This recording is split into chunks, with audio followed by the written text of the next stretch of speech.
And we'll get started in like another minute or so as folks start piling in. I think we had over 150 people registered. So we can probably assume that maybe half of those people will show up and the rest will get the recording. That's usually been what I've seen.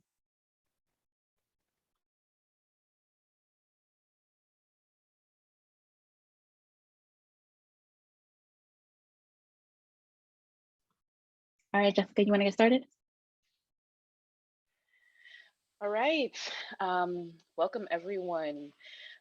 We are here for our Solidarities event, and we are excited to be here. We are already emotional. We have already been in the green room, absolutely loving on each other and the work and the change that we're trying to build and we're trying to make. So we're excited to begin to share that with you. This is Taller Electric Marronage. We are a collective of Black, Brown, queer writers, artists, creatives who are plotting points across our escape matrix. Inspired by the petite marronage of our ancestors, we steal away on this electric platform and others, sharing our journeys and offering what we find along the way. We are guided by 4 rules, which you can explore and visit at electricmarronage.com, 2 R's in Marronage. The 4 rules of fugitivity that we engage are escaping, stealing, feeling, and whatever. And so we're engaged in absconding, we're engaged in revealing, and we're engaged in building.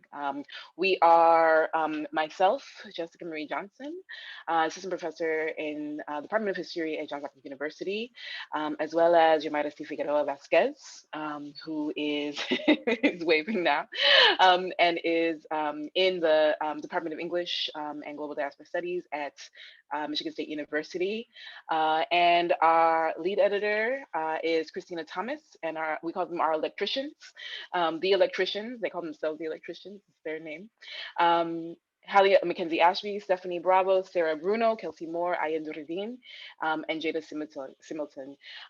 And so we're trying to do some good work. A lot has been happening in the last few weeks, last year, last many years, decades, centuries.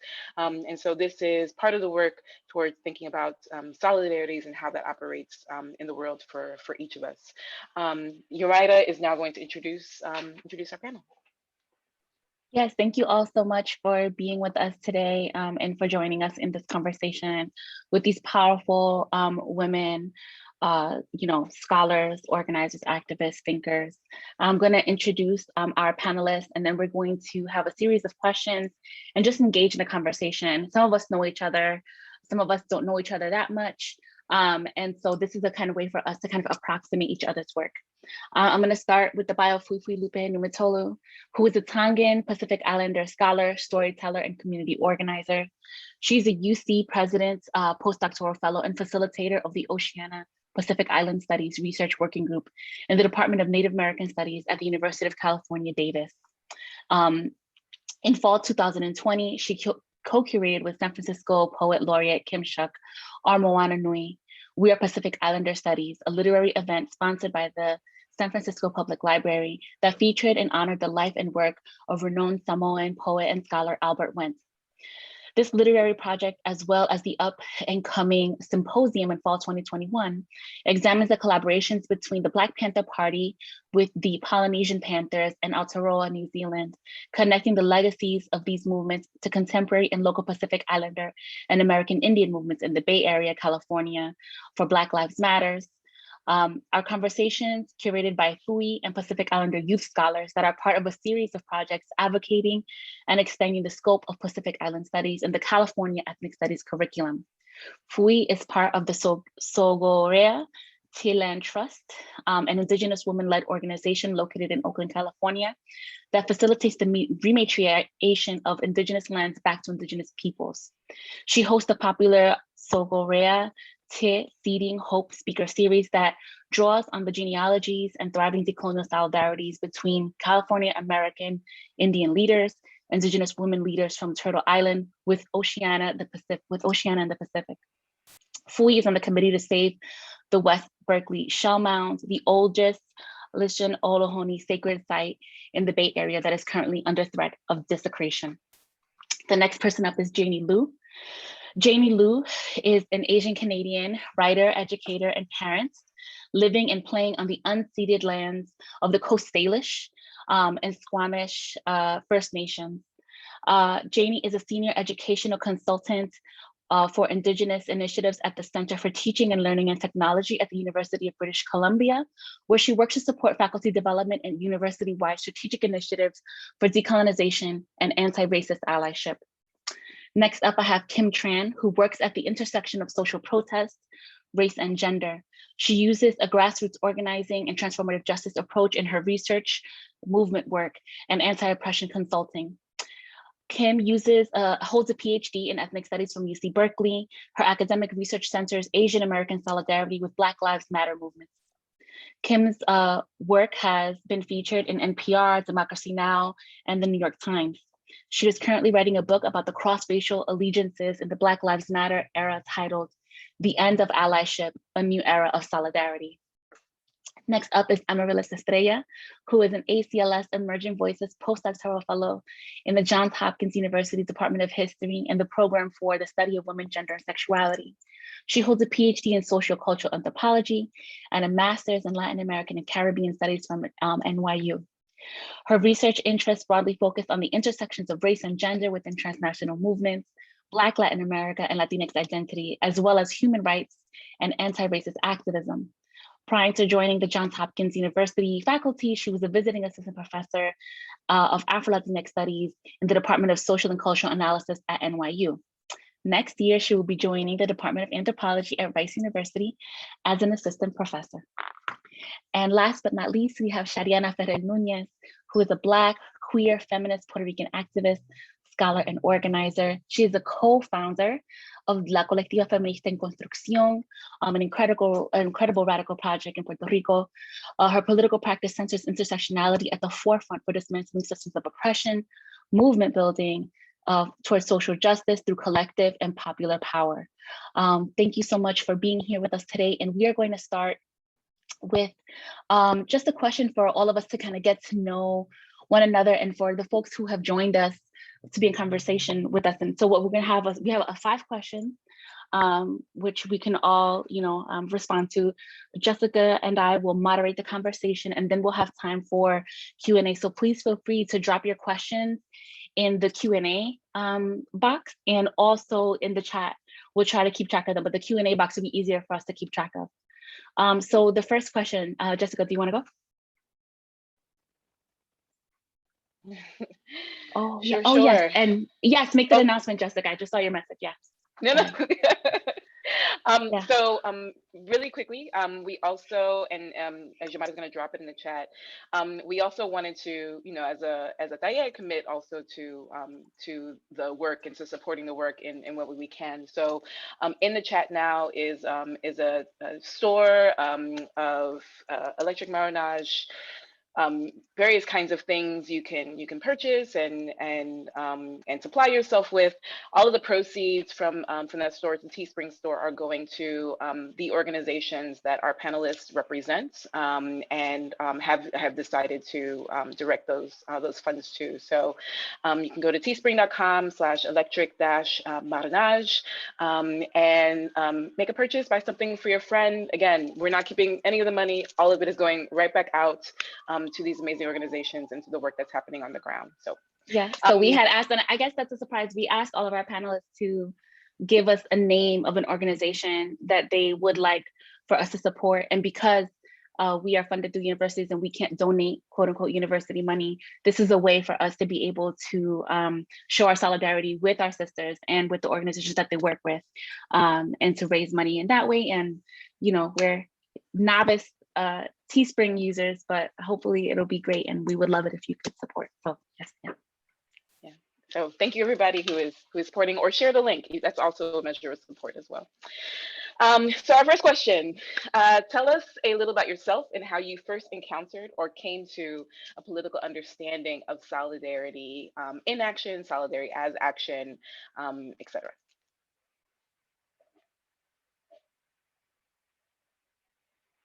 And whoever wants to jump in. I see many happy faces and many thinking faces. I'll go first because I get kind of nervous and I just love to get it over with so I can listen to everyone with my full heart. So my name is Janie Liu, and I am, as Jomaida said, I'm a writer, I'm an educator, a parent, just a happy to join you member of life. And I'm joining you from my living room, which is in East Vancouver in Canada, on the traditional, ancestral, and unceded lands and waters of the Coast Salish, Squamish, Musqueam, and Tsleil-Waututh people. And how I came to solidarity work is in part through a reevaluation of my own journey and my family's diasporic story as Chinese Canadian settlers. I'm second generation Chinese Canadian from the Pearl River Delta in southern China, the Seyup region, or my mother's family is from Hoi Ping and my father's family is from Sun Wui. And so our family has had many generations of trans-Pacific migration in the building of this nation state, which is called Canada, but that has allowed us to arrive here on Turtle Island. And so you'll see on the picture behind me, which is actually very fortunately the view from my front window, a photo of the Burrard Inlet and the port here, but this image of the Burrard Inlet or Salish Sea is something that I look out at and reminds me every day of my family's migration journey. It is the waters that connect us here, and it's a reevaluation of my family's history on these lands that's allowed me to think through solidarity between Asian Canadians and First Nations and Indigenous folks on Turtle Island. And so how we can frame our solidarities together, our mutual struggles, but also the differences in our history and what has brought us to this point and how we might imagine differently working together. I just want to say a couple more things about myself. I really identify strongly as a baby sis. Earlier today, Fui was talking about sisters, and I'm actually the baby of my family. I have 4 siblings and I'm the baby sis. And I love just this idea in this conversation of being invited to join. When Jomaida invited me in, I was, well, I'm gonna start crying. Like, I just had a lot of emotions hearing the folks that were on the panel and some folks that I would get to see again, but then also new sisters and friends in this conversation. And I feel like a baby sis, you know, I'm a baby in this conversation. I'm learning and unlearning every single day. And that is also key to my solidarity practice, is how, you know, how we hold each other up and how we relate to each other. So I'm gonna stop here, but that's me. I'd love to go next if there's space for that. Thank you so much for having me, folks. I'm so excited to share this space with y'all. I feel so humbled in the face of my mentors. So I'm gonna try to like carry that close to my heart. I think solidarity for me, there's this one sentence that I read in Homegirls, the anthology, when I was in college, and it was Bernice Reagan Johnson. And she said, basically, if coalition doesn't hurt, if it doesn't feel like getting punched in the face and a nosebleed, you're not doing it right. And that was very early on in my political journey. I was like 19 years old. And then I went on to build a queer and trans youth program. And one of the things that I did as a part of that work was build coalitions in community. And I built them in my hometown because organizers grow where you're planted, right? And I remember this one moment that really created how I understood solidarity to function. I was asked to go have a conversation with a Vietnamese nun who ran a youth program at her church.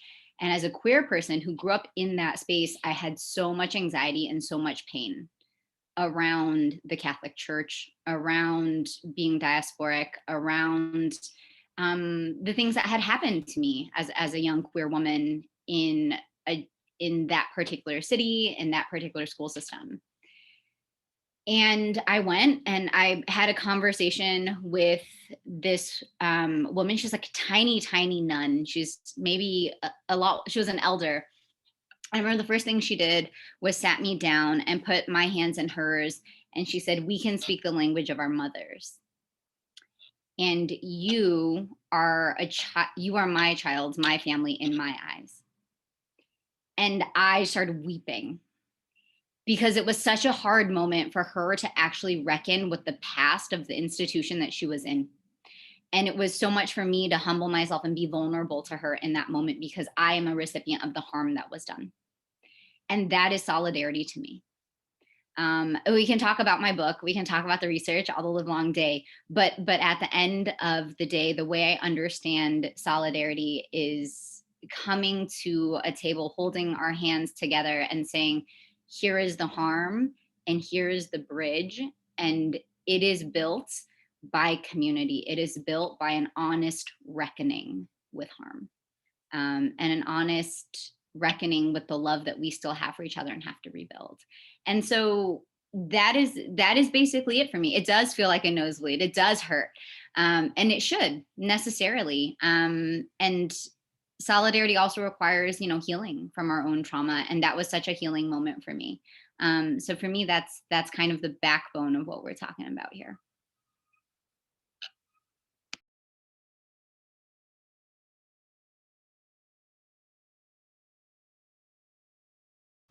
So I can go and jump ahead. So my name is Chariana Ferrer Núñez. I am a co-founder and part of La Colectiva Feminista en Construcción, which is a Black feminist radical organization in Puerto Rico, an occupied territory of the US. And I've been having very, deep reflections of the political work I do and our collective does.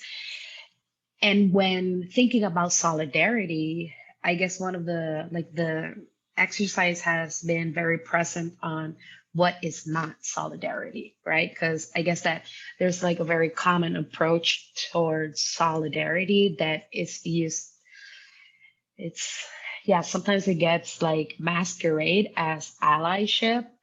And I just love that in the introductions, kind of the whole farce of allyship and performative solidarity was kind of like called out just from the get-go, and I really appreciate that. So I guess that in a sense I have been reflecting back on what it really means to be in and with solidarity. And first of all, I would have to say that I have learned solidarity through great and amazing teachers and ancestors that have shown me not solidarity as a discourse, but solidarity as a verb, right? And I have to name them, right, in terms of also sharing that knowledge that I have learned throughout these years of political work. So the first one I would have to name is Rabab Ibrahim Abdul Hadi, a great Palestinian professor from San Francisco State University. And thinking about Palestinian struggle for justice, right? Decades of struggle, right? Not just like recent and everything that's been so talked about in these past days, but thinking about the struggle, for liberation of an occupied territory resonates a lot, with Puerto Rico being an occupied and settler colonialism coming into play. And for me, it's been just very powerful connecting with Rabab, because one of her teachings, from the start and in relationship with me and our collective, has been teaching and talking about the indivisibility of justice, right? How justice is, you can't separate the struggle against anti-Blackness and white supremacy without, thinking about material conditions and political conditions that go through, patriarchy, heteronormativity, and, the struggle for ending colonialism, right? So I guess in showing up for others is the way of how we show up for ourselves. And I also would have to say that one of the, thinking about solidarity and specifically one of the collective lessons of the Cuban Revolution is thinking solidarity not as sharing, what you have in abundance, right? What's extra in our lives, or the excess of, but thinking about solidarity as sharing and giving what we lack of.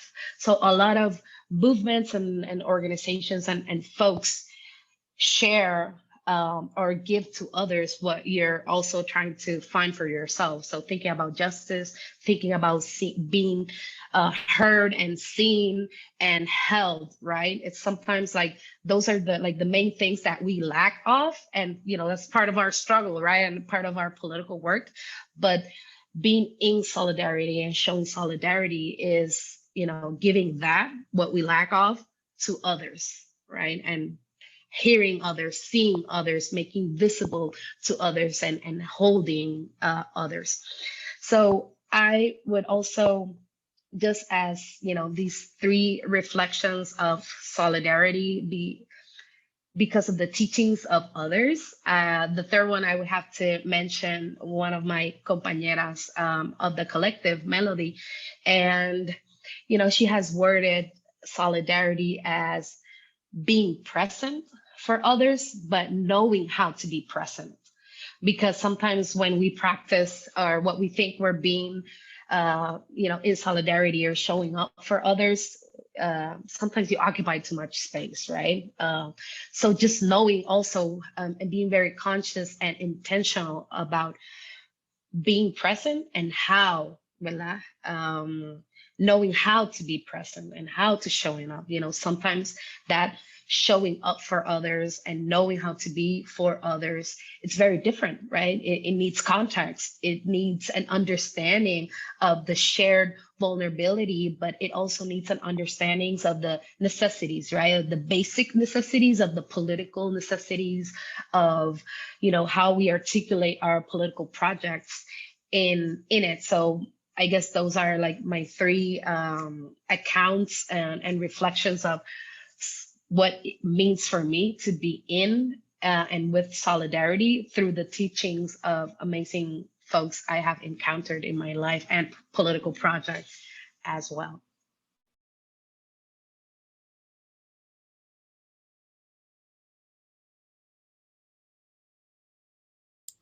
I can go next. Well, just good afternoon, everyone, again. And thank you again for this invitation.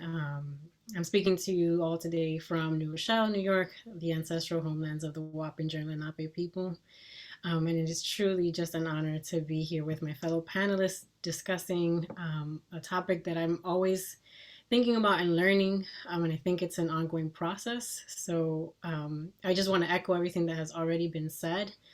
And I figured I would talk a little bit about it from the experience of figuring out how to be in solidarity from my just experience of who I am and growing up. And I was thinking, that for me, it's hard to think of a particular moment where I decided I'm going to be in solidarity, or this is what solidarity looks like. But I think that, growing up and seeing so much that just felt wrong about the world, and constantly trying to understand my own position and, how do I fit into this narrative? I think for me, a lot of it was really a sort of a recognition of, I am the child of migrants, Caribbean migrants who are also of African descent, and what were their experiences growing up, living, and for me, growing up in Harlem in New York City. And I think it was all this tension that I constantly felt moving back and forth between Harlem and rural area of Santo Domingo, Dominican Republic, and trying to understand these different forms of marginalization that I saw and that I experienced, some that I witnessed and was specifically deeply impacted by, but others that I benefited from also. And For me, it was really understanding what was happening in the Dominican Republic, and particularly understanding how my experience was in many ways similar, but also different from specifically darker skinned Black Dominicans and Black Dominicans of Haitian descent.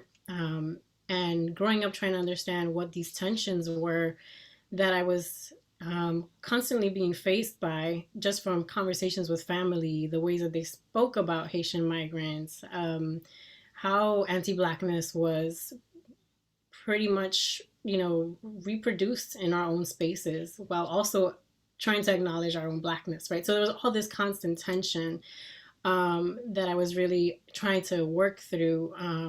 But it was really as I was getting older that I found spaces to start having those conversations around what does it look like to be in solidarity, and to think about specifically how the Dominican state and the United States were engaging in different forms of anti-Blackness, and what folks in the Dominican Republic have called civil genocide, specifically because of their practices of denationalization of Black Dominicans of Haitian descent.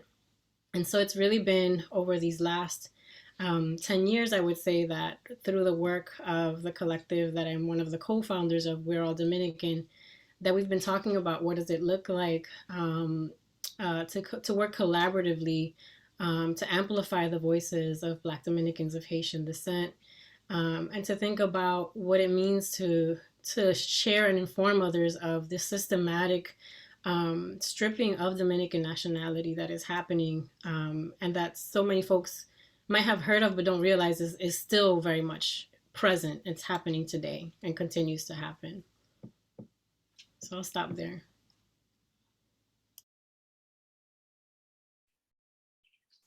Oh, thank you so much. Thank you so much, relatives. It's a great honor to be here. It is. It's a great honor to be here. And I mean that on so many levels. And it's a great blessing as well. Our sisters here, little sisters, Janie, Kim, and also Yamada from UC Berkeley. Thank you so much. I think when we talk about solidarity, I was thinking to myself as every single one of you spoke, I really want to begin at the very moment for us in our meeting. Perhaps how different our meeting is from the moment of contact that we write about in our scholarship, which is always a heteropatriarchal violence, a moment of violence, especially violence against women. And I just think about at our moments of meeting, or perhaps what we as Tongans call, our moment of, a moment where we would daukiva, or recognize our relationalities. I just want to say thank you so much. Thank you for all the love. Thank you so much for the kindness that you showed me at the feet of the empire, at the heart of the empire, UC Berkeley. Thank you for the great love that you showed me. What a feminist solidarity. And so relatives, I really want to say, malo e taulava kainga. Thank you so much. It's great to be here with great humility to be here with you, relatives. I am zooming in from the ancestral land of the Lishan Ohlone, also the home of the Black Panthers, y'all. One of the best places in the world, also known as Oakland, California. So my people, I'm Tongan. Tonga is a part of what is now known in Western cartographies as the Pacific. One of our fathers of Pacific Island Studies, beloved Ebeli Hau'ofa, he renamed us. He said, young scholars, one of the ways for self-determination is that we have to rename ourselves. We're inconsequential, we're seen as the West as nothing but islands. Who we are, we're Oceania. Oceania is the largest body of water on this earth. And unlike Western cartographers and Western epistemologies, we from Oceania know that there is no difference from the whenua, or the land, from our moana, the ocean. So relatives, I come to you humbly, because although we're the largest body of water, the Pacific Ocean, it is also for great humility, because what it does is it connects, and it also shows our interdependence on all our relatives throughout this Mother Earth. You know, when I was thinking about the question about solidarity, and just beautiful questions to Yamada and Jessica, I was thinking about a panel I was in earlier this week, where I was speaking with some young Indigenous scholars and warriors here from the Bay Area. And I was thinking to myself that perhaps one of the places where I learned solidarity, and it's also just with a great humility that I want to recognize the brothers and sisters, the Pacific Islander brothers and sisters at Solano Prison, San Quentin, and also the sisters at Chowchilla. So for me, relatives, it took me 13 years to do my dissertation. And I say that because there's a lot of shame in it. And it's also part of healing. And I say that because I know that there's so many young sisters, gender non-binary relatives that are walking behind, and we don't fit into that Western timeline. And so we judge ourselves. And so this is why I talk about it. And I also say, young relatives, you're just fine. You're just fine, and you're gonna be fine. Especially with the young scholars who always write and say, I cannot finish this deadline in the timeline that they've given me. You're gonna be okay. But one of my dissertation is on rape and sexual violence in Tongan and Pacific Islander families and communities. It was a work for me that helped me to name what violence was, because part of our colonial legacy, as a colonial legacy of white terror in the Pacific and in Tonga, was the normalization of rape and sexual violence on the bodies of Tongan women and girls that directly corresponded to the expropriation and the rape of our Mother Earth, our whanua, or our land. So when I went, this great blessing of working with Pacific Islander women and Native American women in Chowchilla Prison, I talked about, it was the first place, relatives for me, that I felt a kinship. It was in these groups, and it was in doing ceremony with these sisters, many of them elders, as well as many of them young in their 20s, that I actually saw myself. Because every single time I sat in a UC Berkeley classroom, I never saw myself. It was at this place where we had all of us from so many different places. They were in there where sisters were incarcerated, were brought in from all over the United States. And I remember very, very well that every single time before I would go home, I would feel completely anxious.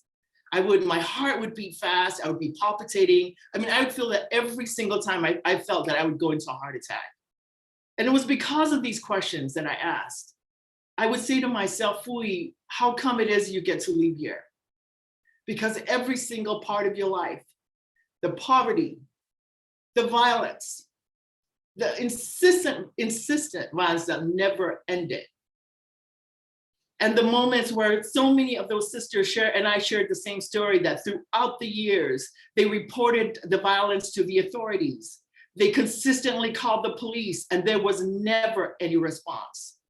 And it was only at the moment for many of these sisters that they finally took the same gun that their perpetrator held to their head and used it on the child, that they finally took that gun to defend the child.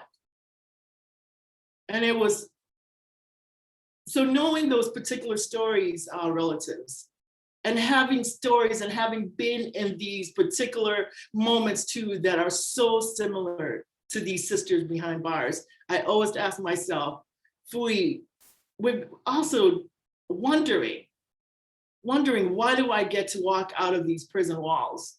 And why do these sisters, many of them my own age, younger, same stories, why do they get to stay?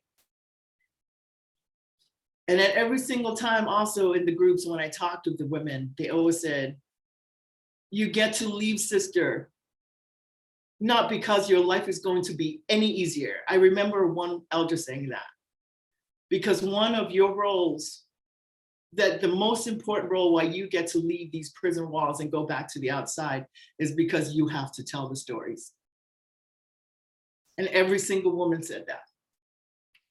all the women, from the young women to the older women, they said, your story, your role is to do the difficult work. Your role then is going to be different from ours. Your role is to take the stories and is to speak the truth. It is to tell the violence about the violence. Is to talk about the normalization of rape and sexual violence in our communities. Your role, they said, dear sister, is a difficult one. Your role is to tell those stories. So relatives, it is really with great humility that I thank my ancestors for connecting me with my sisters and my brothers and the gender non-binary relatives behind bars. I want to thank them for saving my life. If that ain't solidarity, then I don't know what is. I want to thank them for saving my life. Thanks so much. Thank you, Fui, and thank you, everyone.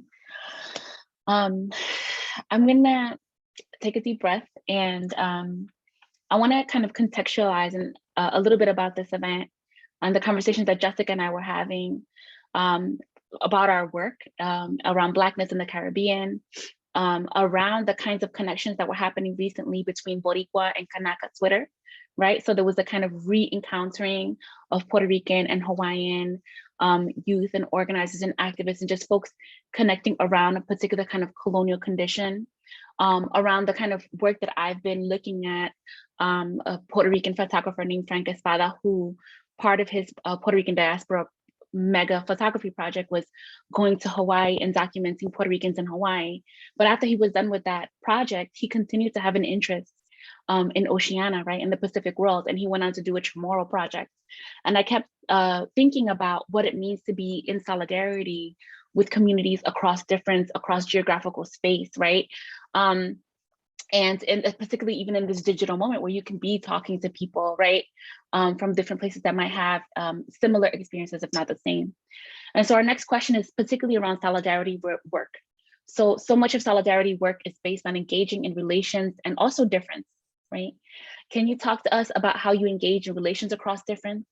And in particular, within this context, what have been some of the struggles and successes in your work that you have been a witness to? And I just want to let you know, everyone can answer, or just a handful of you, because we have more questions and I'm sure we'll have more conversation. So don't feel pressured to answer every question. If you don't want to, we can always, pick up down the line. So.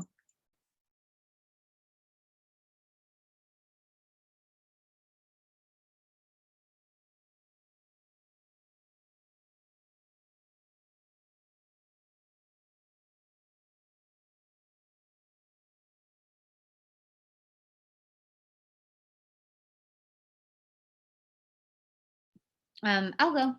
I would love to engage with this question, I think, in two ways. And I think that solidarity, like that idea of across difference, is something that we get from women of color feminism, right? So this idea of working across difference and really maintaining, I always like to say maintaining the integrity of difference is really important in solidarity work. And one of the things that I have found that is a deep struggle is our attachment to scarcity. And I found this in movement space. I have found this in my research. I have found this in interviews with organizers. So the attachment to scarcity, I think, isn't just about resources, but it's also about who gets to experience racism. There seems to be a bounded notion of how many people and in what way and in what degree we can experience racism, and what our focus needs to be as that results. And so this has happened, I think one of the ways that my research has found with Asian American organizers with BLM that they've engaged with it effectively is to think about mediated advantage and holding racial difference and the ways that we experience racism very differently at the same time. And that is the beauty, I think, of solidarity. It is the capacity to hold different racial experiences in tension and together. So imperialism at the same time that we can talk about the history of chattel slavery. Orientalism and pain at the same time that we can talk about police brutality. And that's something A4BL has done in a really compelling way. In my own work, I think I've seen this within just community-based work. I was one of the core planners for Viet Unity's social justice organizing school a few years ago, or a couple of years ago. And I was doing a facilitated session on how do we uproot gender-based harm in our movement spaces. This is such a common issue. I've experienced it as an organizer. So many people in that space had experienced it. And we had about 30 diasporic Viet young folks from across the country. And they were all pretty, like they had organized in some way, shape, or form before, but this cohort was new. The vast majority of folks were trans or queer. I think I was one of a handful of cisgender people in that space. And I wanted to do a session on, well, what does transformative justice look like for us? And I was told by cis queer Vietnamese folks, this is not the topic. That we're talking about racist violence, we're talking about anti-racist work, and you're getting off topic. And that to me is a scarcity mindset in action. It is, we cannot talk about gender-based harm and racism in the same breath, but we can. There's a lot of breath. And so I think for me, that's the beauty of doing solidarity work, is actually being able to hold those two things in tension and acknowledge that there's what I call a mediated advantage to being Asian American. And at the same time, within movement space, being able to say, we have enough time, we have enough grace, and we have enough space to talk about gender-based harm for our queer and trans diasporic folks, because that's where we need to be. Without that, there is no movement.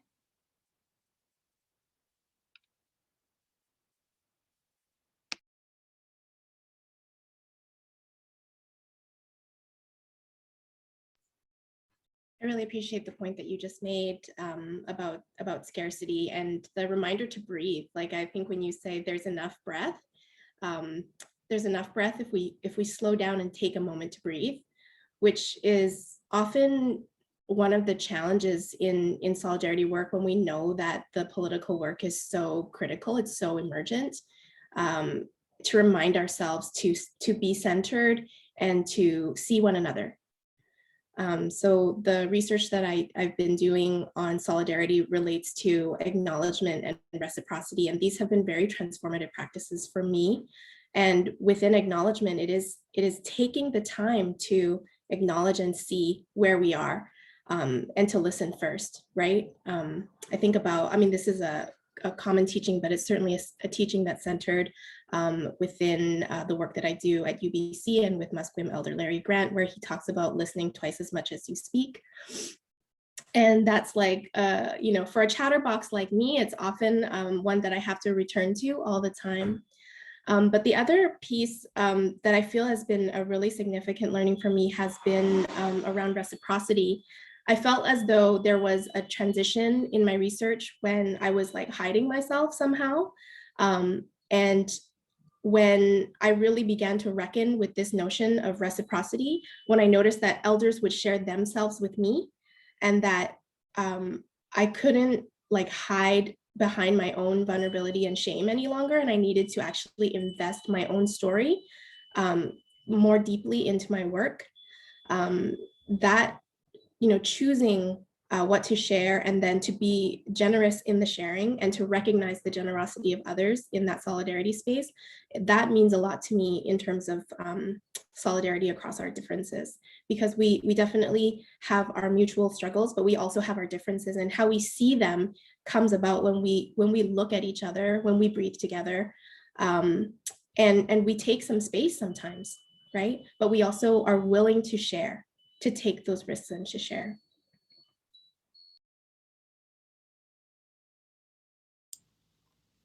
So I just want to echo what's been said, and I was thinking a lot about what Janie was just saying about slowing down and listening. And I think, and I looked at my notes in terms of what I was going to say, and those were like the two words that I had in all caps, slow down and listen, right? And so it's a practice that I'm continuously reminding myself that I have to do, right? Because as you're all, before we sat down, I started making a list of all the things that are going on in the world. And obviously it's not an exhaustive list, but, I was thinking about Palestine. I was thinking about the anniversary of the MOVE bombing. We're talking about what's happening in Colombia, what's happening in India, right? So there's just so much going on, and it's so heavy, and you feel like you have to find a way to connect and build and push against all of these things at once. And yet, I have to tell myself, slow down, right? Because sometimes in trying to act quickly, we're also missing the mark, right? We're missing the point of what that building should look like. And I have all these notes, but the one thing that I keep going back to is, what does that slowing down look like in practice to be a better listener, to be able to be more in solidarity, but also to be able to amplify the voices of folks that I'm saying that I want to be amplifying, right? So what are they saying? And that there are a lot of things there in terms of what specifically Dominicans of Haitian descent who are being denationalized and what they're saying about these issues. And for a collective, that's meant creating spaces for that. So we have these Diaspora Dialogues where we talk about what it means to experience anti-Blackness in the US, what it means to experience anti-Blackness in the Dominican Republic, what are our areas of commonalities, but also what are those differences, right? What does it look like for me to hold dual citizenship? And we can talk about what citizenship actually means or doesn't mean for so many of us. But materially, what does it mean to have a passport, right? And so, I think in those ways, we have to also think about those differences and why do we need to acknowledge those differences? What does it mean to acknowledge them? And where do we come, what are our experiences and how do we come then to these conversations? And so the reason why I keep saying slow down is because we've been working on this project where Dominicans of Haitian descent created a book where it's called Nos Cambió la Vida, and it's in Spanish, and it's about how they were specifically, their lives changed after the Dominican Constitutional Tribunal created a ruling that retroactively denationalized 4 generations of Dominicans of Haitian descent of their Dominican nationality. And in this book, there are approximately 20 stories of what it meant for each one of them to experience losing nationality and what it meant in terms of their lives. And we sat and we did this project of translating these stories, and the way that, you can hire a translator and get them done, right? But we decided we wanted to sit in community and read these stories, and that we wanted to figure out how do we then translate them to English, and what does it mean, and are we doing this properly, and does every word that we're hearing, is it reflected the way that it should be in English? And that's taken us 2 years. And it's been and I feel like I'm usually the one saying, let's do this, let's go, what's going on, why is this taking so long? And someone will always come back and be like, slow down, we need to really read these stories, we need to understand what every single word here means, and if we need to go back to this person and talk to them about what they meant by this, then we will do that, right?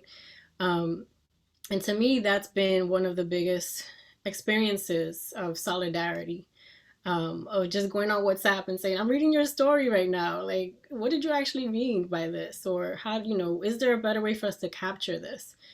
And yeah, we just had the last meeting this Friday that passed. And so we're now getting to the point where we can talk to the Digital Humanities Center at Barnard and think about what it looks like to have an open access book.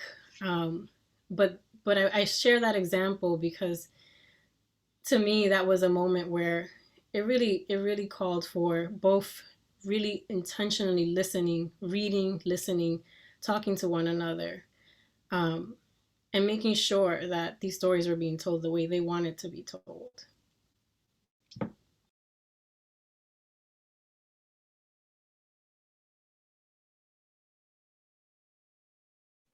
Shadiana, do you have something, or should we move on to the next question? You're good? Okay, go ahead, Jay. So We've talked about solidarity, and there's been a lot of conversation. I mean, for years, of course, but especially it seems like in the last year or so around abolition, around liberation, around sovereignty.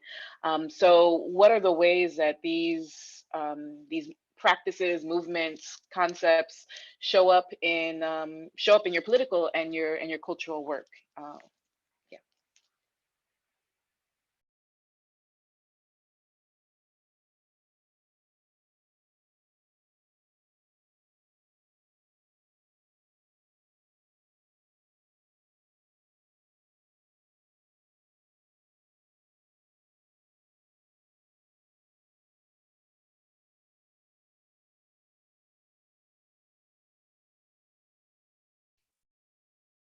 Hi, relatives. If I could just help to contribute to this conversation. I remember the question again. It's just a beautiful question. I was thinking that I just wanted to talk a little bit. I wanted to talk a little bit about the work with Pacific Islanders and American Indian, California, mostly from California, brothers and sisters who are behind bars. And I just want to talk perhaps about the many ways that these relatives really showed me, and I was able to witness the many ways that they created and that we created decolonial spaces, right? Or perhaps what we as Tongans call Dauhiva. Dauhiva is so central to us as Tongans, and every Indigenous culture has their own practices. But what it is that it's honoring these systems of relationalities, that all our social relationalities are interconnected, and that interconnection between us also is directly rooted within the sacred or our Mother Earth. Right. And so in the research that I do and in the work that I do, I talk about, I theorize about this white terror that came to Tonga, to the Pacific, and also here in California. Right. And it's not only a racialized violence, a horror, but it's also a gendered, it is also simultaneously a gendered violence, right? That is rooted in violence against women, rape, specifically rape and sexual violence, interconnected to the land.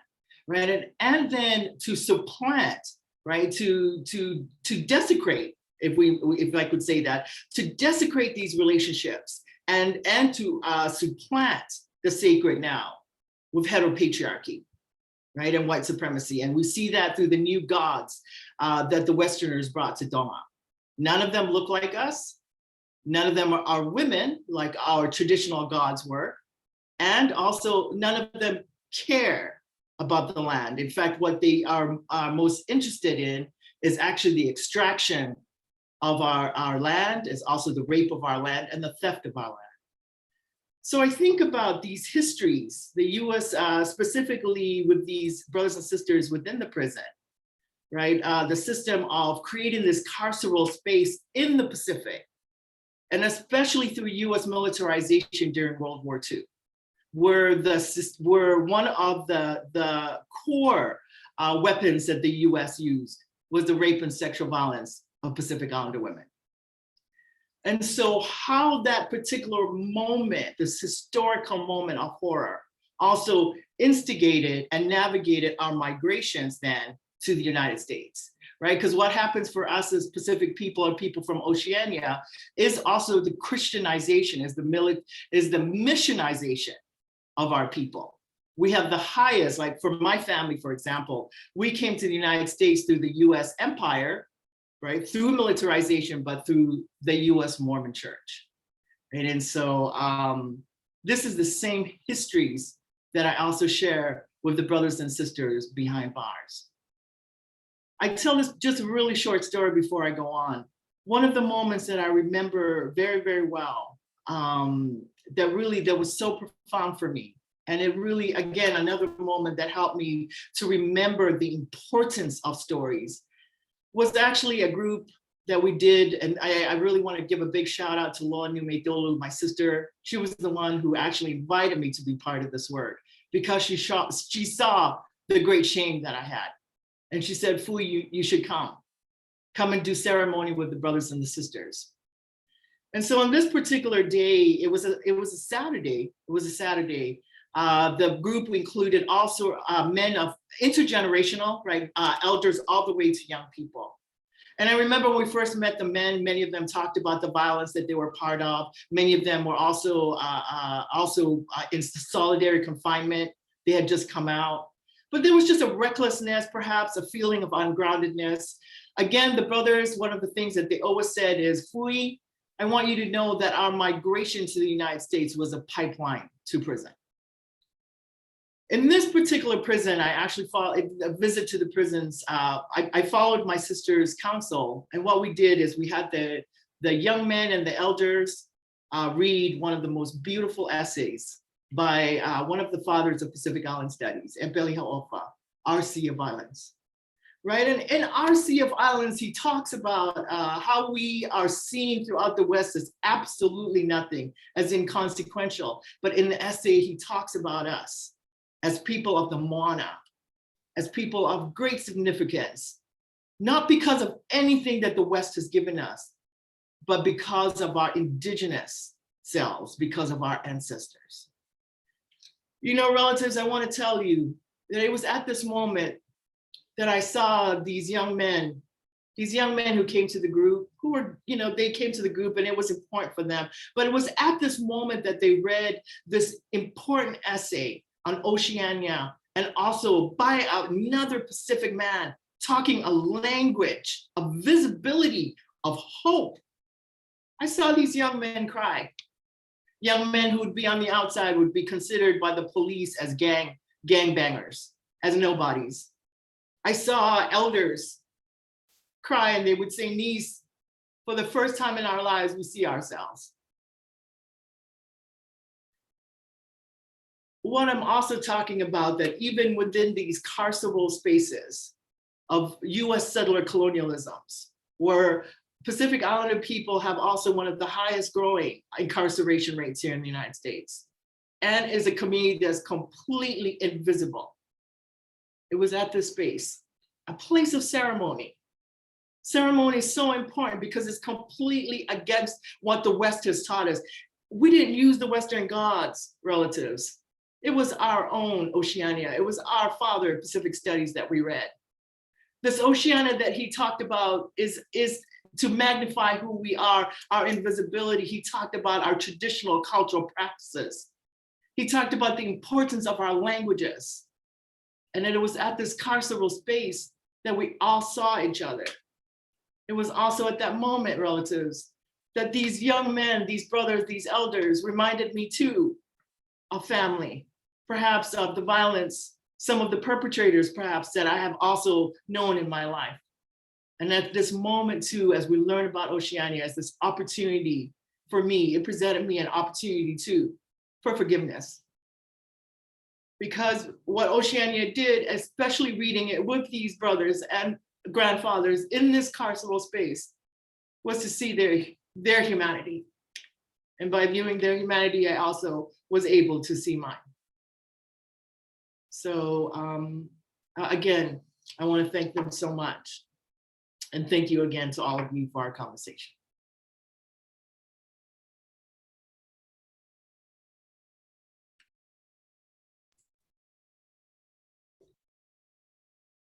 I just want to thank you, Fui, for sharing that, and to connect something that I've been thinking about and what I heard to these ideas of abolition and liberation and sovereignty.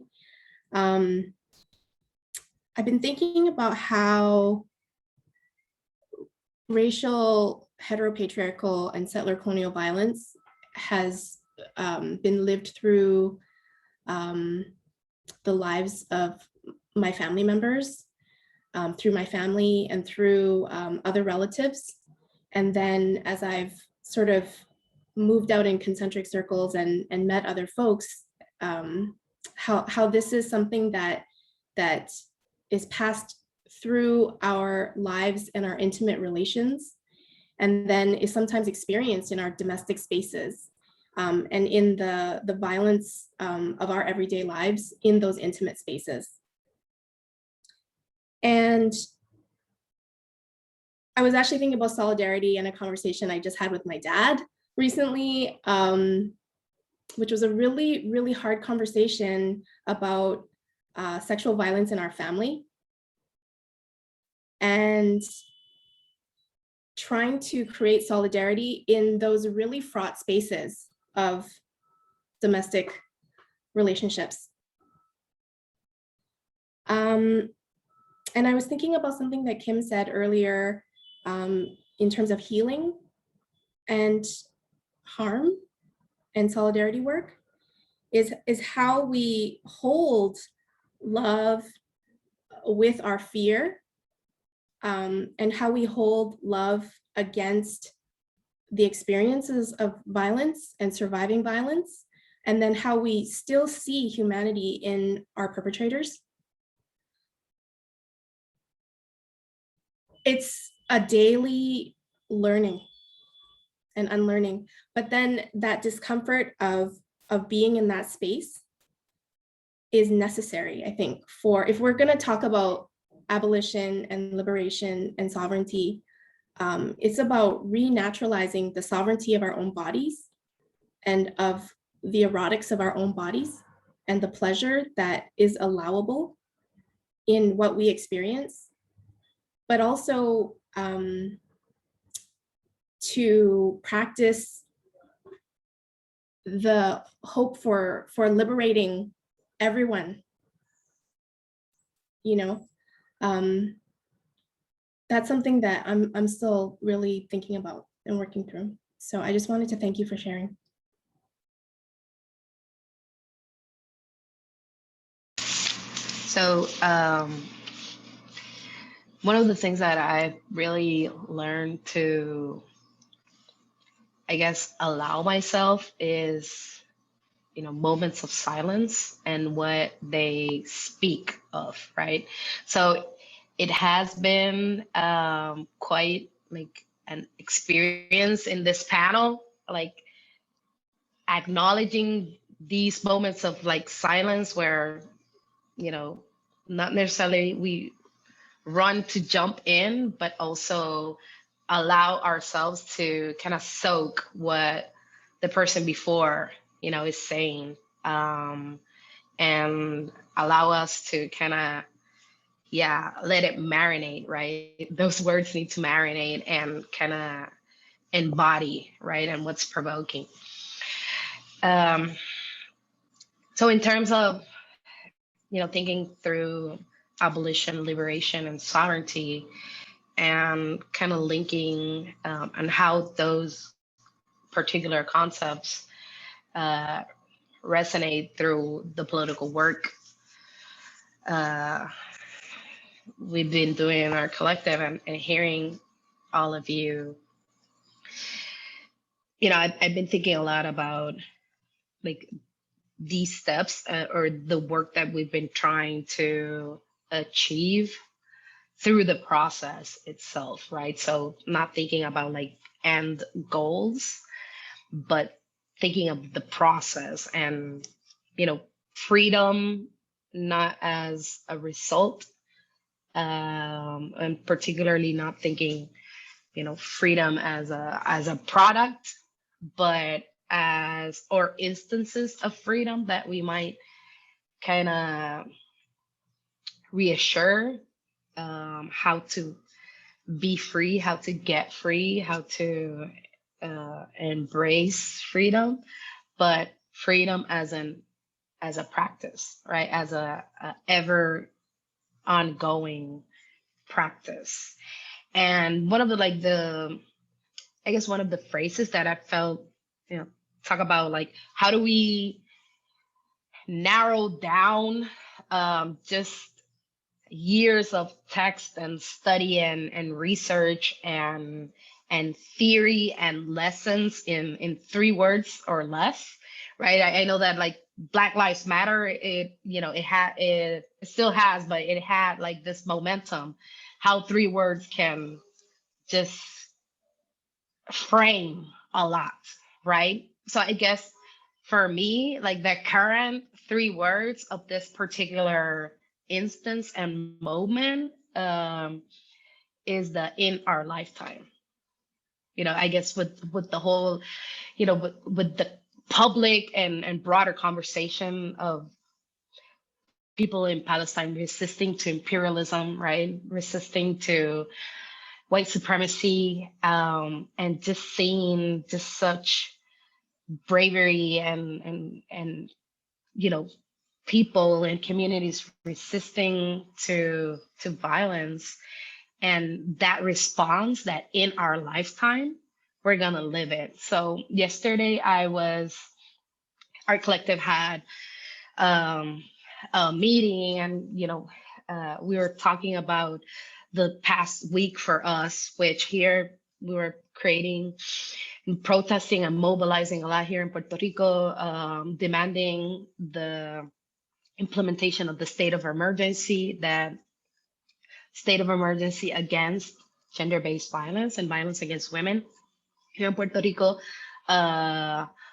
A demand and a movement that we started almost 3 years ago. And while pushing for that, and the whole, the most recent cases and stories of feminicides here in Puerto Rico have, practically have been very publicly discussed, and been in a very national public conversation around violence against women. We've been talking, so yesterday we were talking about, we just saw and we were in the presence of actual building collective and popular power, right? And how does power look like from a decentralized perspective?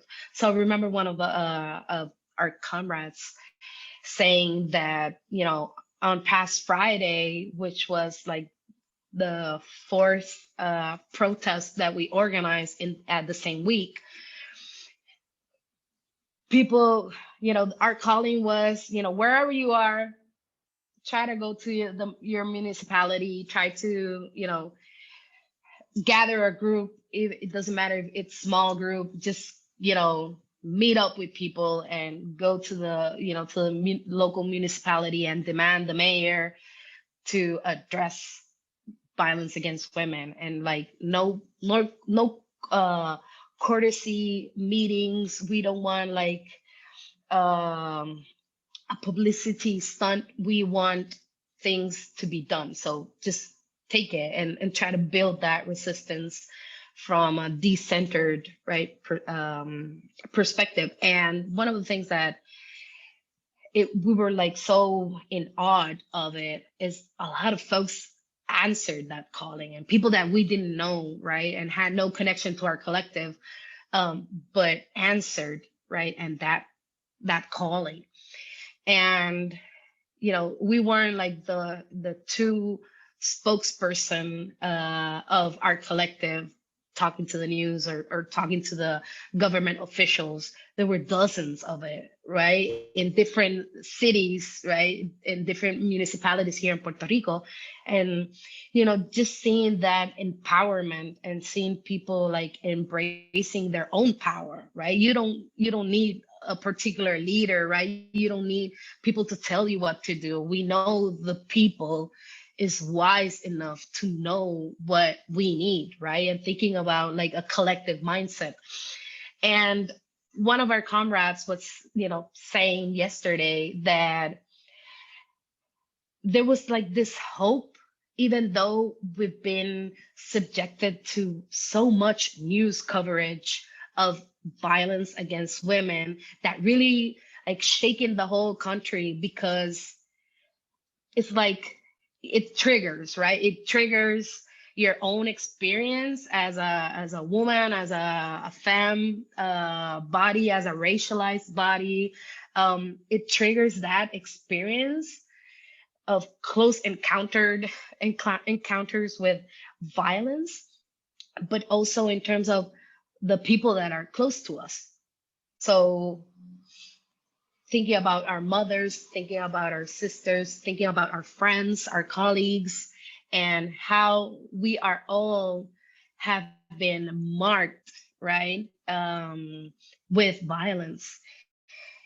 So people were trying in amidst that whole, fogness of violence and what it triggers to us. People still went to the streets, especially COVID context, right? What it means, right, to organize and mobilize and go to the streets to protest in a pandemic. And people still went to the street, and women still took it to the street, trying to find something. So she said, like, people were trying to find something, and part of like the collective reflection of it, and I kind of added to that, is that, what is it that we were trying to find, right? What were the answers? Because we know the answers wouldn't come from the state. I mean, like, it's racialized state, capitalist state, patriarchal state. Like, the answer is not going to come from the state, even though we need to, push and demand the state. But so what is it that we're trying to find? Is it justice, right? Is this justice for us on a personal level? How the system has failed us and raped us and oppressed us over and over? And I guess that one of the things that I like we talked about yesterday, and I answered to that, in that search for something that it doesn't have a name, a concept, right, an image, we're actually finding ourselves, right? And I think about like those beautiful words Alice Walker, pointed out, that in search of my mother's garden, I found my own, right? And what means to find our own selves in it. So there is a sense of, awareness and of urgency and emergency that pushed us into finding, right? And that makes us and moves us to find something, even though that something, it's abstract, right? But it's tangible at the same time, right? It doesn't have a name, but it does have a feeling, right? And it raised awareness of us. So we need to create that breathing room, and confront the archive, right? And confront that history of what it's meant to be. And of course, I'm thinking about, how in that exercise of confronting the archive, the history, and our sealed destiny, right? Like we're supposed to be, that we're supposed to work for others, we're supposed to die for others, for the system, and we're disposable as well, and tweak it, right? And tweak that notion and create. And I see Marronage as an escape. However, that fleeing, sometimes means a going back, right? So it's something that, like, I've been talking with my compañeras, that Marronage is not just escaping towards the unknown. It needs an intention of going back, right? And that going back is a return to the ancestral, right? A recovery of the memory, trying to fill in the gaps that the system and hegemonic narrative is not meant for us, right? Try to listen to the silence and what the silence is saying and is speaking to us, and draw that from that experience. I guess that, how do we connect with each other? So listening to you, and trying to, understand and have a sense of understanding of the experience and the shared experience, definitely thinking about, those those bridges that we are tending and creating with each other by just being in the space, and definitely thinking about the interdependence, right? I'm here situated in the Caribbean, so a lot of the sense of islandness has, you know, part of the national and state discourse is, you know, don't be an island, because it's, you know, it's such a stereotype that islands are just with itself, right? And it's loneliness, right? And thinking about an island as an individual and a one, right? But islands are never one, right? It's always, you know, it's always a group, right? It's always a collective. So it's definitely very beautiful to think about that interdependence and that kinship of a relationship that it's, you know, bridge between islands, which different experiences, but at the same time, very shared experience and knowledge. And thinking about bodies of water, right? The importance of being adaptable, the importance of being fluid, the importance of shaping into what it needs to shape at the moment, right? Especially like thinking about like a glass of water. Well, water, you know, water takes the shape of the glass, but also it can run through if it's, you know, spilled on the floor, right? And thinking about, you know, that having that capacity of fluidity and linking, right? What happens when two drops of water, you know, connect, they lose it, right? They stop being two drops of water and they become, you know, a droplet, right?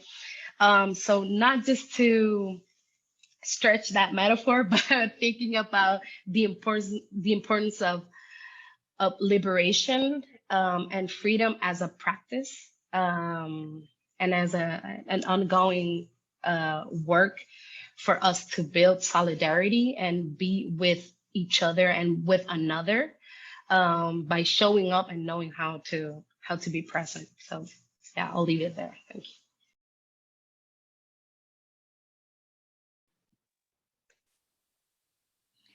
Can I just want to thank each of you for your answers. I think there's something I'd love to share, but I want to offer a content warning first. I am a survivor. I'm going to talk about it for a second. So if folks need to put me on mute, they should. So I think this idea of abolition for me has always been deeply personal. So in my second year of grad school, I was raped by another grad student. And not in our department, but in a fellow department. And I didn't do anything at the time. That's not how trauma works, as y'all know. But a number of years later, when I was dissertating, my rapist got a fellowship from Columbia University, and then was invited back to campus. He had been in DC, or he'd been on the East Coast for a really long time. And one of the things that I think abolition is, and one of the things that abolition asks for us, is for justice to be absolute. It asks you to build solidarity with someone who's really harmed you, right? So I think there are some questions in the chat and in the Q&A about how do we disengage? And I kind of want to talk us through the steps of disengagement with the carceral state, at least from my very personal experience. So the first piece was, I found out he was coming back. And I didn't want any punitive measure, so I sent a letter, and then I created a care team of organizers to support me. The university, Columbia University, pushed me into an involuntary investigation. And every single time they called me, which was every day, I said, I don't want this. I'm disengaging from this carceral process. They lawyered him up. I did not get an attorney. I disengaged. And I wasn't alone. I had 15 people on my care team, some of the most recognizable organizers, I think, in the country. One of them, Tarana Burke, at some point offered to out him publicly during a press conference because I had one request, which was not that he be incarcerated, not that we do this investigation process, but plain and simply that he not come to Oakland. Just don't come to UC Berkeley. That was my only request.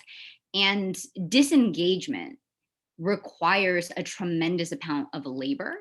Disengagement requires a tremendous amount of care. It takes hours and hours and hours. And it took, in this case, 15 people across the country, in South Africa, in New York, in DC, in California, asking one person the same question: please don't come here. And I think abolition is something that feels like we're talking a lot about it, but it is a technology of resistance that comes from Indigenous folks. The most contemporary version that we have of transformative justice comes from queer and trans survivors of color within prison walls, asking us for something else. And so for me, there are these questions kind of percolating on in this panel about how do we not participate? How do we not do this? And I can say definitively that you can, but that I don't want anyone to underestimate what it will take. This was months. This was 3 months of my life to actually move through the process, and then 6 months of recovery afterward. And at its core, it's exactly what Janie was saying. It was personal. It was, how would I want someone to treat my family? Don't even people who hurt us deserve to heal? And that's abolition to me. And it's a project that we live every single day, and it's not abstract. My father was a prisoner of war, and he was tortured, and it's not abstract. It's every single day. And so it's every decision that we make. It's not calling the police when our neighbors get loud, right? It's every single thing that you can imagine, little and big, that we can do. And the last thing I want us to take away is that abolition is some abstract fight. It is so internal. It is so personal, and it will ask you to risk what you think is your own sense of safety.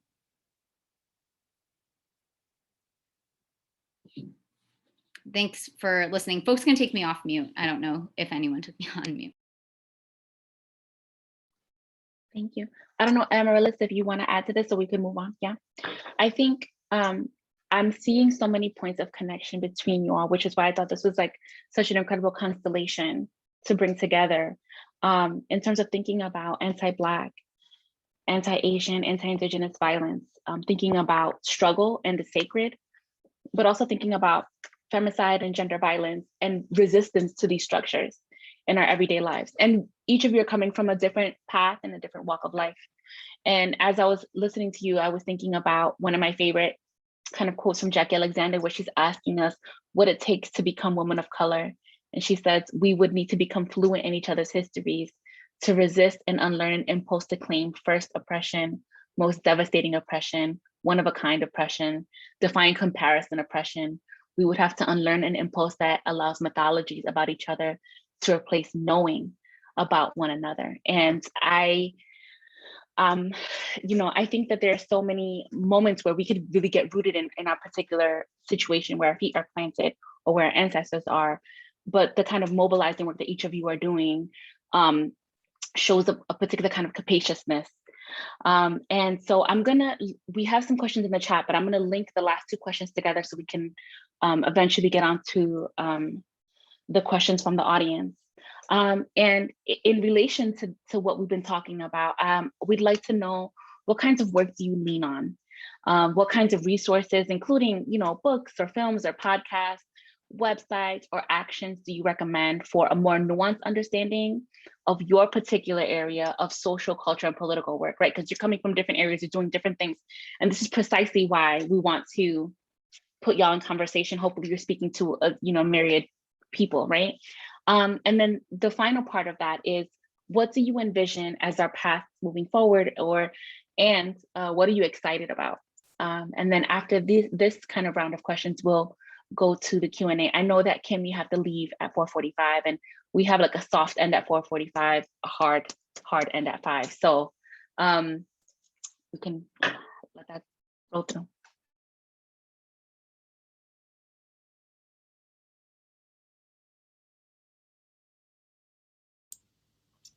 I can start with this one. So this semester I've been teaching, I've had the beautiful experience of teaching a course on Zora Neale Hurston. So I've been sitting a lot with Zora Neale Hurston's work. And there are just so many gems in terms of what we've read as a class. I think so much about her brilliance, her creativity, and her ability to just push against all imposed boundaries. And so that's something that I'm carrying with myself. Like that's something I carry today, right? That she sort of started this in this field of anthropology and just pushed against all these boundaries and just created, right? And that she did that with such love for Black people, right? Like it really came from that space. And so for me, I've been sitting a lot with Zora Neale Hurston's work. But I also had a course that I taught on Black decolonial feminisms, and the last week we read Tourmaline's Freedom Dreaming and Dora Silva Santana's work on Mais Viva, which she's referring to as being more alert, more alive. And I think that's what I've been sitting with these days, especially as I'm mourning and experiencing a lot of loss recently. I kind of just want to sit with their work and the way that they're thinking about how these small acts, or what we think of as small acts, are really actually huge acts, because they center us. They center who we are, what we want to be, and what we're dreaming and looking forward to, right? What are these futures that we envision? And for me, sitting with that work allows me to ask myself what is it that I want to see as we move forward? What is it we want to build? And that takes me to Miriam Kaba's work, which is the last one I'll mention that I've been really trying to sit with. And so in thinking about abolitionism and what is it we're looking toward, I've been asking myself more, what are we trying to construct? What are we trying to build? And so I loved all these questions you asked, because Shaden, as you were saying, like so much of the work that we're doing right now is around, state recognition, right? Like we want Dominicans of Haitian descent to be recognized as nationals. And yet there's this sort of,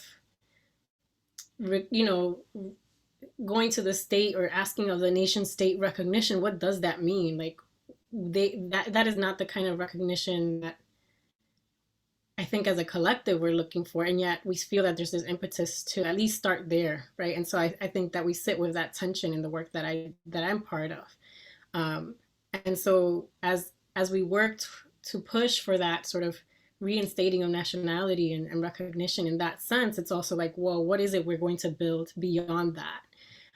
What does it look like to be Black on the island of Haiti, right? Because also I want to recognize that the indigenous name of the land is Haiti, right? And what does that look like? And what does it look like for my children to call the island Haiti and tell people that they're from Haiti, even though, their grandparents are probably doing the side eye right now. But that's what I want to also envision, right? That my kids don't even think there's an issue with that, right? That is just what the island is called. And so I say all of that because that's what I'm sitting with. So I'll stop there.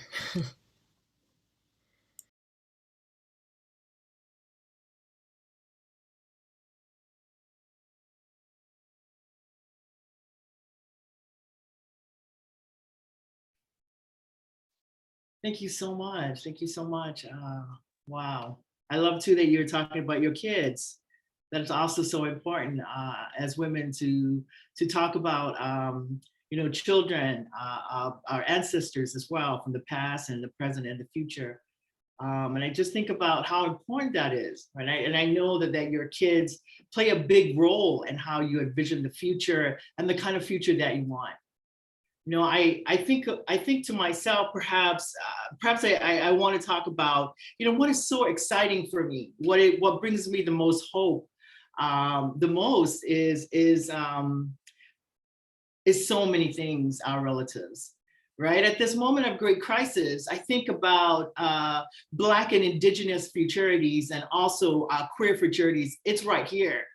I always think about going to different feminist spaces, and there was always this imagining of what this future is going to look like.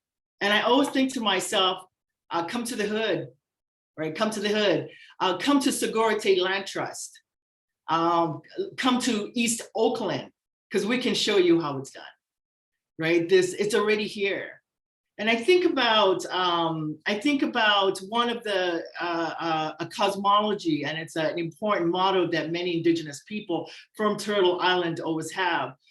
They always say that, and we also in the Pacific, I'm sorry, I just don't know what the words are for it, but it's actually a cosmology that what we do at this present moment, right? What we do at this present moment, of course, is always acknowledging the ancestors from the past.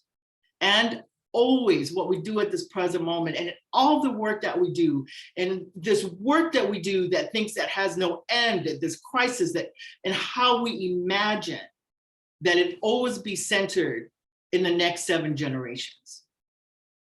And I think about the importance of that, right? I think about the importance of that. I think of that, those dreams, because they're already created at this present moment. And as we look at time as people of color, and as for me as a Tongan, as an Indigenous person, always the embodiment of the past, right? And this place of abolition, right? So comparative justice, transformative justice, yes, it's one of our protocols in the Pacific. It's how we live our lives. It's also at the core of how we create relationalities, of how we evolve with each other. Again, it's like what I always tell students, no, we in Tonga, we had wars. Yes, we did. We had wars with each other, but we didn't have a preoccupation with war until white terror was institutionalized into our land, into our people. So what do we do with this, right? When I think about the great work of Lishana Loni leader Karina Gold, right? Well-respected, internationally renowned, and also our leader here. Her people are the original people of this land called Huichin, right? That is also now known as Oakland, California. I think about a conversation I had with Karina Gold on a panel at UC Berkeley. And in the panel, I actually misquoted. I said that here on this land, this Lishana Loni land, which is where that hosts UC Berkeley, I said that UC Berkeley currently holds 9,000 of California ancestral remains in the museums and in the lockers in the museums, as if they were there to be studied. And Karina Gold actually corrected me. She said, no, that's only of my Ohlone people. That's not even all the California Indian tribes. That 9,000 Fui is only my people. And she said, I want to also ask another question. If UC Berkeley were to give us back our ancestral remains, which we own, by the way, which are ours, by the way, that were taken away by theft and expropriation, what land do we have as Indigenous people, as Ohlone people, the original stewards of this land? Where would we bury them? So those are questions for me and I bring that up because we have Kim, Janie, Yomada, and I all graduated from this prestigious university, this empire. What then becomes our role? For me, I ask myself constantly, what then is my role as an Indigenous woman from Tonga, who was brought here because of white terror, onto a homeland of a people whose land and labor were stolen not only in the past, but currently through white terror, in a land where the Lishana Loni are federally unrecognized. They're federally unrecognized. In a land where in all three of the systems of cycles of violence here, of colonialisms here in California, was always defined by the rape of Indigenous women, and it again directly corresponded to the theft of Indigenous lands. What brings me the great hope is to see Indigenous women leadership. What gives me great hope is that I was checked. That's what gives me great hope. I was checked by Indigenous woman leader, and she did it in such a kind way. And she said, actually, there are 9,000 of my people. 9,000, wow, it's beyond my imagination.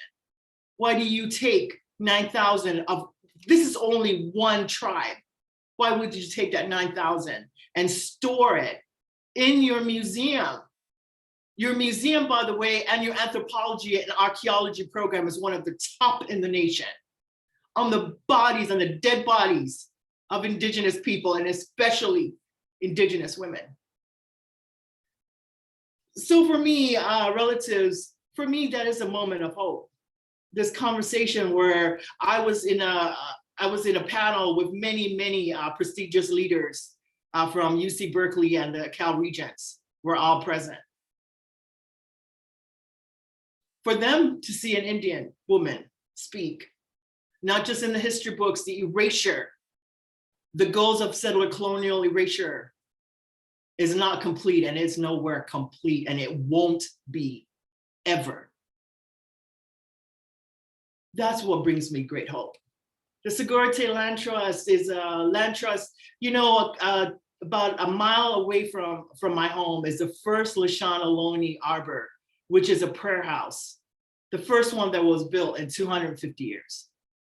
And this land was given to the Lashana Loney, the first land that here in the East Bay, their own ancestral land, was given to them by two wonderful young activists who own Planting Justice. Planting Justice is a prison reentry program. And these two wonderful young people went to Standing Rock, and that changed them. Before they came back from Standing Rock, they asked the elders there, they said, elders, what do we do when we go back home now? You know, this moment was so transformative. What do we do with all we've learned? And the elders say, when you go back home, young niece and nephew, when you go back home, work with the Indigenous people of that land. So what they did when they came back is they came back and they gave that land, the part of the back of that land, back to the Lashana Loney. That's a work of rematriation. What I have seen with this land relatives, with this small piece of land given by Gavin and Haley, it's just miracles, right? The building of this, for me, what a great blessing it is to work as a historian for the Scarcity Land Trust, because actually it's for me, this opportunity to tell their stories, this great, I tell you, it's with great humility, to tell their stories, to follow them, to be a witness, to go to many different meetings, to see how they're trying to recreate relationships. We learn their language, right? We learn the language that was criminalized. Relearn the names of plants, everybody, the tender knowledge of what plants do. You know, to see the children, now Karina Gold's grandchildren as well, right? Come and play, you guys. I know this sounds funny. I mean, sometimes so corny. Come and play with the hummingbirds. That there's a name for the hummingbirds, you guys, and also relatives, that there's a role, that somebody actually has a role of taking care of the hummingbirds, making sure that they have their water, making sure that they have their seeds, right? These systems of relationality are also coming back. And I say this because as a settler on this land, I'm also following my own Tongan ancestral calling of Dangiba to protect the sacred. When I stand with the Lashana Loney in their work to protect the oldest sacred site here in the Bay Area, which is the West Berkeley Shaman, that also is a work respectively to be Tongan as well, and it is to follow my ancestral calling. Brothers and sisters, it's also a work, the Black Lives Matters relatives are also part of this work, because we're all now guests on this land. Asian brothers and sisters are also a big part of this work. Jewish community, Palestinian community. It really is the work and the leadership of Indigenous women. I also want to say a big part of this movement too are the two-spirit, the gender non-binary, because this work of rematriation and the protecting the sacred is to re-educate everybody, right? Including to re-educate settlers as well as our brothers. Is to re-educate our brothers in the system, this horror of gender that the Western people brought. Is to find ourselves, is to relearn resurgence again of many of our belief systems. So it's really with a great humility for me to witness this beautiful work that's happening here, a work of great hope. And also I want to thank them. I want to thank them for including me and my people, although that we're guests on this land. So that's the work that brings me hope, including our Talanoa sisters being here in the space of conversation with all of you.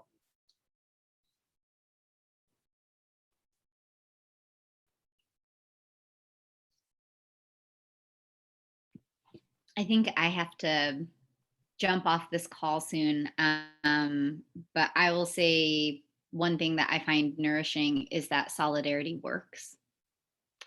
I think I had a conversation with Katie Kalia, who also came out of UC Berkeley. I think she's at UC Santa Cruz now, and she was practicing for her job talk.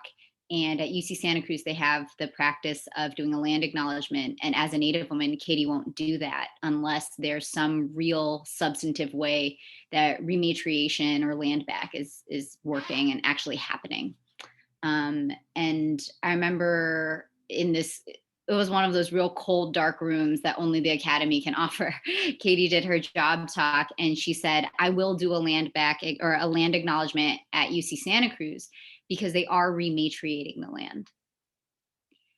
And I think that is powerful, that as Fui said, the nexus of empire, a place that is the UC system that still disenfranchises and oppresses Indigenous communities, has been pushed by Native folks and Indigenous folks to rematriate their lands, to potentially give back the Indigenous remains that they hold.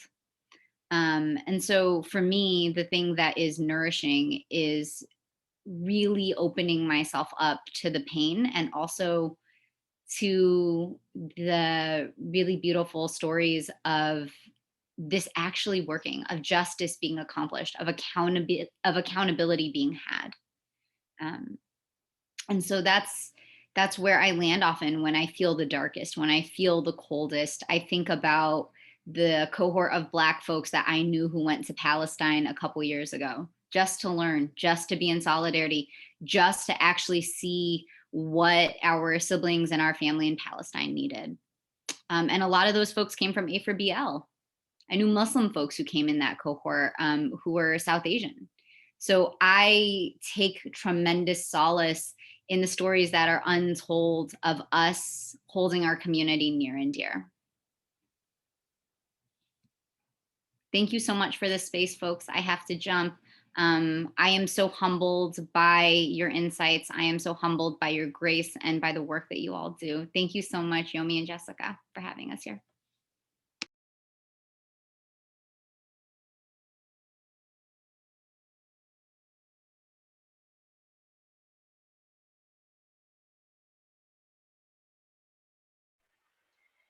So I saw that Estrella and Shariana put some of theirs in the chat. So I didn't know if they wanted to say anything on the mic, on the hot mic.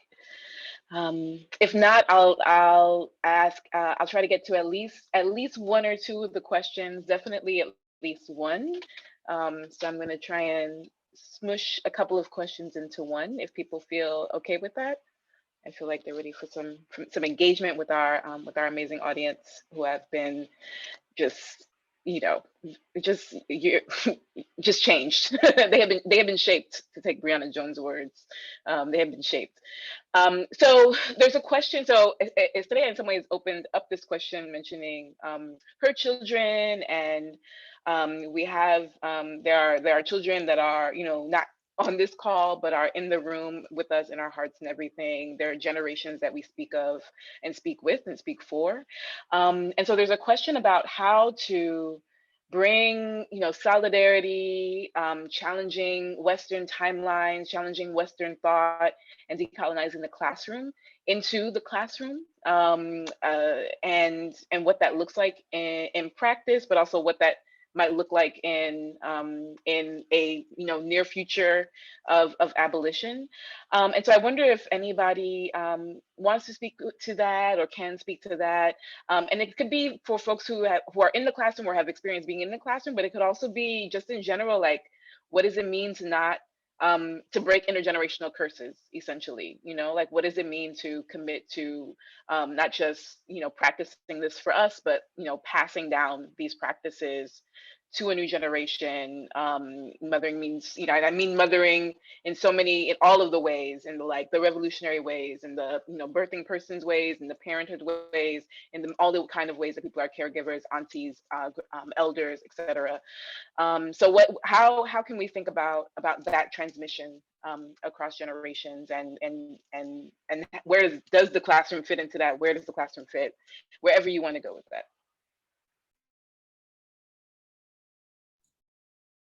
I'll just speak really briefly about this question, particularly because when you were bringing up intergenerational transmission and children, I think about this with my own child, and I think about this with forthcoming generations, and what I've also learned from my grandmothers and my ancestors is to just remembering to share and hold space for holding care for each other in grief, even with our children. Because if we're going to talk about transformation, we're going to have to talk about grief, because we're going to have to let things go. And if we hide or try to not protect our children from the grief that they must feel, then we're not going to prepare them for the transformation that they're going to have to participate in, that they will be leading us in, which they're already leading us in. I was thinking about Musqueam Elder Vince Dogan's saying of hands forward, hands back. And we also here at the University of British Columbia do a lot of work on the residential school legacies and ongoing legacies and history. And we have to remember that alongside a educational structure that was created for genocide, there was a parallel educational structure that was teaching us settler colonialism and white supremacy and heteropatriarchy. And that, for example, I think about this every day, that I went through and that I was processing how to excel within, and that then brought me to UC Berkeley. So I really thank Fui for mentioning some of those pieces and some of the questions. And then I returned to UBC to do work in the Teaching and Learning Center. And that so much of my work right now is in supporting others to do their own work to dismantle white supremacy, heteropatriarchy, and settler colonialism. And to, in that space, center the voices of two-spirit, non-binary people of color and colonized people. But in that, we need to support ourselves to feel the grief that we're gonna feel, and to love each other through that grief. And we're gonna have to do that with our children. And our children are resilient. They are teaching us already how to do that.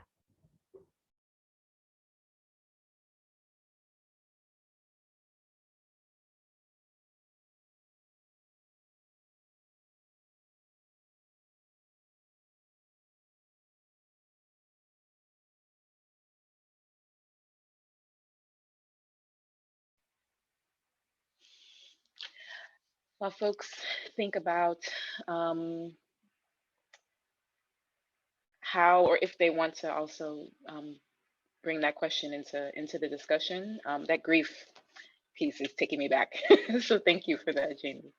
I do want to ask a question, also from the question and answer, about how to disentangle ourselves when we realize we are part of or being invited into systems of oppression. We all will not have some relationship to some system, whether it's nonprofit sphere, the academy, different things that are, that in some ways um, mark us as complicit, or as part of doing harm. And so how do you or how do we take that apart, and practice, like do it in practice, taking it apart, and what are the ways that, when and how do we make those decisions? Like how do you decide when to act, when to do something, versus sort of sitting with, slowing down, resting in the work, resting in the service of the work, resting with the possibilities of liberation or expressions of love. So I'm combining two of the questions, as those folks will know if they're still here, hopefully, but they sort of overlap each other a little bit. So and bringing them both into the combo.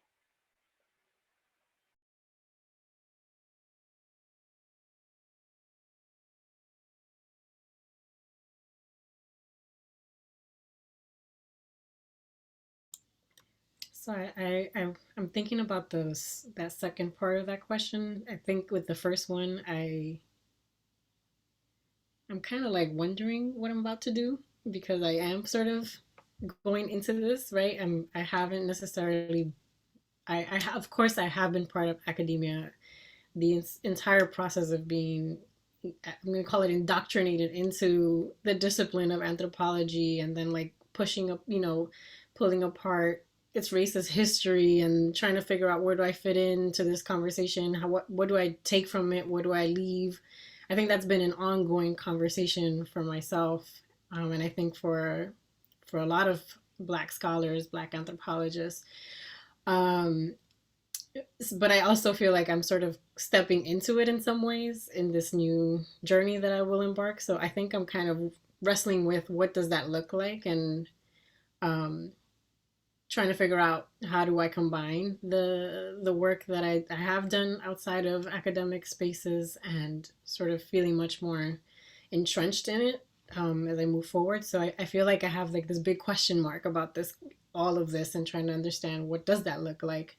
But I think with the second part of that question, which was about the letting things marinate versus like, when do you take action? And I think sometimes I think of it also not just, I think that we can't embody all of those things at once, or at least for me, I know I can't. But what sustains me and allows me to feel more grounded and okay with whatever part of this work I'm in is that I know that this is happening collectively, and that the folks that I'm working with are also trying to figure out where they're at in this process. And that means that sometimes some of us are ready to be out, in the streets. And some of us are taking, a different kind of role. It could be a fundraising role, or it could be checking in, taking care of folks. All of those things are happening, I think, often at once. And so, for me, it's been sort of feeling more at ease when I've had to sort of say, I need to sort of slow down. And as someone who needs that reminder to slow down, it's important for me to know that if I do slow down, there are other folks who are who are more actively engaging in these other ways. So I don't know if it answers the question, but I do think for me that has allowed me to feel more at ease with wherever I am in the process of engaging with these questions of solidarity.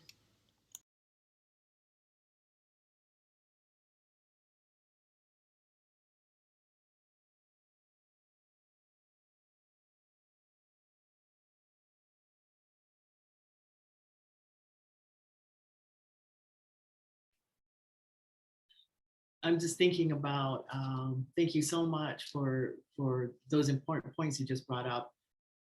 I was just thinking about our work too as women of color, and our work as feminists.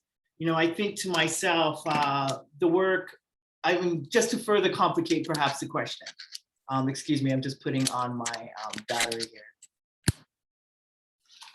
the work, to tell the truth, I think about what the women, the men behind the prison walls said, the importance to tell the story, which they said is the most difficult work. And I think about the important work to tell the decolonial stories, tell about the violence that we're taught is normalized. Because how difficult the work is, that as scholars of color, and I'll speak for my own self, is that there is no home, right? There is no home. To tell those stories then is to sever particular ties that what I had known as a home, as a home once in my life is no longer there. Because I broke the rules of this heteropatriarchal family, that there is no home now to go back to, right? And so I also just want to talk about I just wanted to further be in conversation with the question that was asked. Then on top of that, be in an academic space where we're completely invisibilized, especially as Pacific Islanders. And I know that, and I want to just really acknowledge this, that we as Pacific people are not Asian. The label API is actually a colonial label. It has to do with US militarization.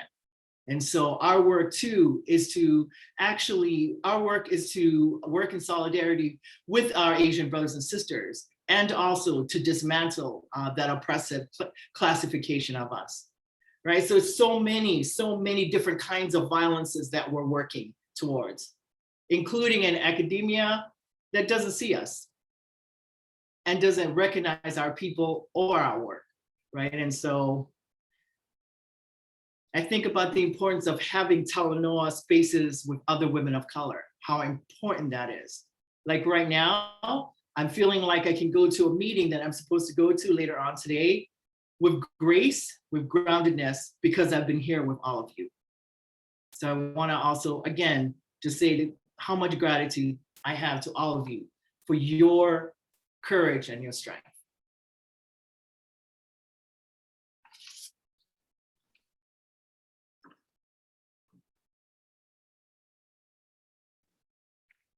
I think we're hitting our time. Janie just had to leave. I wanted to thank everyone who was on a different time zone than us.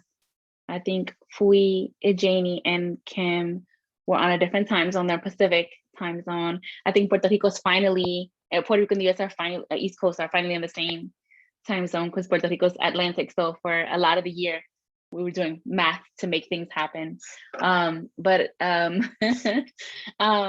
But I think, I want to thank you all for being with us here, for sharing your stories, your brilliance, and your work with us here.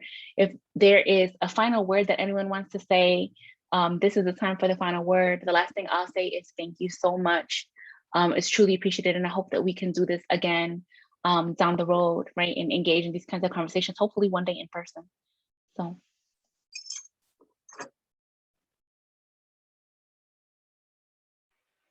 Thank you everybody for coming. Thank you so much. Hi. Hey, love you guys. Gracias. Thank you. Thank you so much. Adi, thank you.